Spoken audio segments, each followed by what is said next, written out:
guys, it's your boy Pimp, and today we're going to be reviewing the new Apex Season 1 update.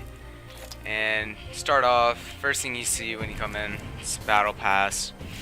Alright, there's a premium Battle Pass, there's two different ones you can buy, and then there's a free one. Each one unlocks another tier of goods, okay? With the free one, you're just going to get a few Apex packs and different trackers. With the next version, you will get skins for the players and the weapons, along with Apex coin. And then with the Battle Pass bundle, you will get 25 Battle Pass plus 25 Battle Pass levels, so it's just gonna boost you up. Alright, and then the next thing is, I'm sure you've already seen it, it's Octane. It's basically this really fast, jumpy crackhead who has robot legs, and yeah, he's definitely the best player in the game right now.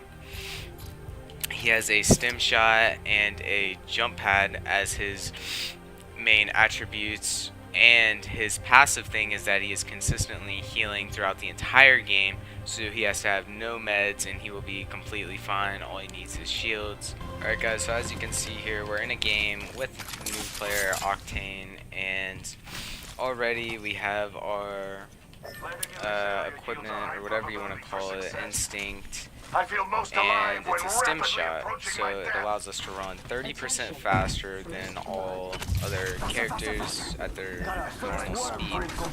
Now the downside of this is that it takes away about, I believe, 7 damage when you use it, but it only has about a 2 to 2 second recharge time, so that's really good. And the upside is that because they added this, you are consistently regaining health throughout the entire game. As you look in the bottom, you'll see this little green line, and so I don't even have to heal or use my syringes ever at all. Like, I will always have max health basically, just with a little bit of extra time.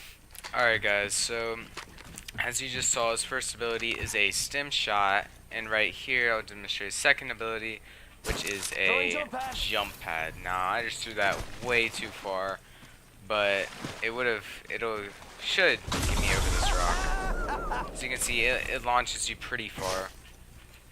It's very useful in situations to get you pretty far, pretty fast, and it comes back, I believe, every I think it's 60 to 90 seconds, somewhere around there. So you can use it to obviously help you out, find people, but very much in fights to help you get the high ground and things of that sort. And even the jump pad with the stim shot makes you go even further. It's pretty ridiculous. It's very good. On top of Octane's very small hitbox, this definitely makes him one of the best, if not the best, player in Apex, or character in Apex right now. Alright guys, so we're here in the training grounds, also a new part of the first update, and probably the most important thing that they added in Season 1 is this new setting that allows you to change your sensitivities in a more in-depth way. So first thing you're gonna want to do is go to settings, go over to controller, second one on the top. Now when you do this, it will disable all of your previous sensitivity controls, but you'll just reiterate them in this way. At the top, you're going to see custom look controls. You're going to want to press on and then OK. Now the first one is your dead zone. Okay, it's your inner range dead zone. This decides basically how big the circle is, or how much you can move your right or left aiming stick before it actually activates or puts input to the game, or you actually turn in game. Okay, now you want this to be as small as possible before it moves on its own, because once you turn it like super small, the crosshair will just start, it has a mind of its own, it'll just go wherever it wants. It's very hard to control. Okay, so you want to really find that happy middle ground. Mine's right here. Then again, I use Control Freak, so it's a little bit different. Okay, now here's your outer threshold. It's basically the same thing as your inner dead zone, but your outer dead zone. Okay, it decides basically where's the boundary where your max input is. Okay, for some people you might want to put this a little bit lower, but I doubt it. You know, most controllers can allow their stick to go all the way to the right. Okay. Next thing is your response curve. And this basically is the acceleration of your input, kind of like your sensitivity. Okay, I lowered mine a little bit, but it's individual. You mess with it, test it, see what works best for you. Okay, target compensation is just basically a fancy word for aim assist in Apex Legends. Alright, you're going to want to leave this on. It'll help you in any situation. I'm not sure if it's on PC.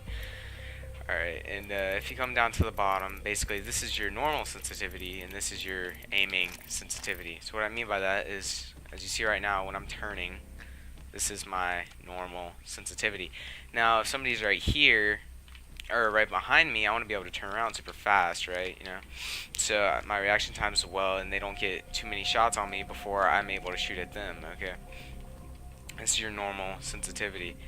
But when you aim in, it's called your ADS or in-scope sensitivity. Alright, so you're going to want this to be a lot slower, obviously, so that you can more effectively hit them and aim at them. So you can turn super fast and look at them and then aim in and take your time and hit their head or whatever kind of gun you're using, go for those shots. Alright, so at the top, it's going to be your normal sensitivity, your yaw speed and pitch speed. This is basically your left and right sensitivity and your up and down sensitivity. Okay, your left and right one, some people keep it the yaw speed higher than the pitch speed. I keep them the same for the normal sensitivity. I just find it better that way. Now you're going to want to put these as high as you possibly can and test it and keep messing with it until you get good with it. Okay, and then once it gets too high, you're just not going to be able to adjust to it. So this is mine right here. Like I said, the higher you're going to go, the more unsteady your shot's going to be. You just have to keep testing and testing and testing with it. Okay, the higher the better, because it allows your reaction time in fights to be a lot better. Okay, all this extra stuff is really in depth. You can look into it if you want. We're just covering the basics here. Go down to the bottom. This is your ADS, yaw, and pitch, which is left and right and up and down. Okay, now I do keep my pitch or up and down less than my left to right in this, because usually, you know, you don't have to aim up too high to get to somebody's head, because you're already aiming in at chest or neck level. So, or at least I am, so I don't make that too high, but my left and right is usually off a little bit more, so I keep that a little higher. Like I said, it's all individualized. Just test, see what works for you.